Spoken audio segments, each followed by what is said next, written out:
When you hear the word taboo, you might think of social taboos, like cursing in front of your grandma or talking about sex at work. But historically, taboos have had a religious or supernatural reasoning behind them. And some of the ordinary words we say today actually originated as a way to avoid taboos. We can separate common taboos into 5 main categories: religion, names, animals, sex, and death. Some of the oldest taboo words are related to religious beliefs, which makes sense. If you believe that words can bring you harm or bad luck, then you must believe in something that has the power to make those consequences happen. Often religious taboos involve not saying the names of deities. In Judaism, some people only say God's name in Hebrew because saying God in English is considered taboo.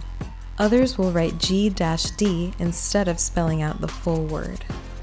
Adjustments like these are also made in Christianity, Islam, and other religions.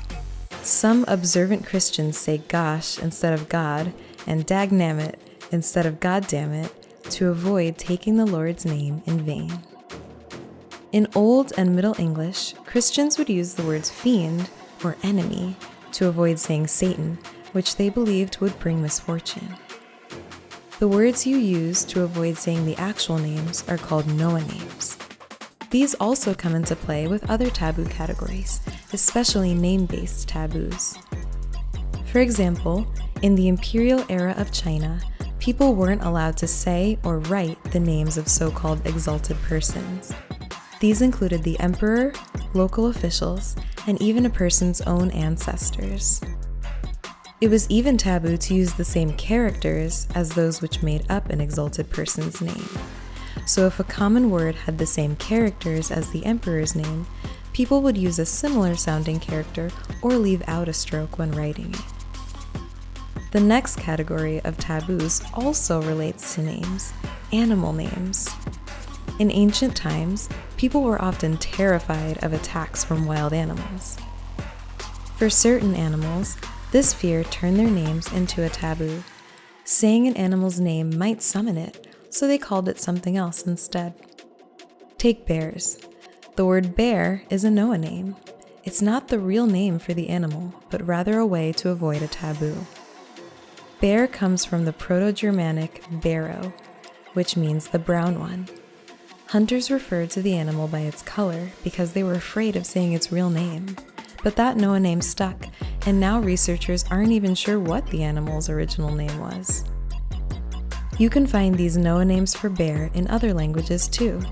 In Irish, they sometimes called bears Mathgaman, which means the good calf, and in Slavic languages, a bear is a medved, meaning honey eater. It's kind of like a reverse psychology technique. And finally, we come to sex and death, which are generally considered taboo topics in modern-day society. Concern about being perceived as impolite or even profane has led us to use various euphemisms when discussing these topics. For sex, we say things like making love, getting laid, or doing the nasty. But euphemisms for sex have been around for a long time.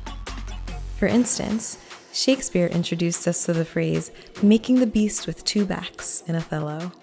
And in the 1300s, giving someone a green gown was used to describe having sex in the grass. Then there's death. To avoid saying someone died, we use euphemisms like they passed away or kicked the bucket. Death taboos also straddle the line between superstition and social norms. Not only can mentioning death bring it about, but also it simply isn't very pleasant dinner conversation. Whether we realize it or not, taboo avoiding words and phrases are all around us, and some have been used for centuries. Taboos may exist for religious reasons, for fear of the unknown, or simply to avoid uncomfortable conversations. But whatever the reason, taboos prove that words can be incredibly powerful.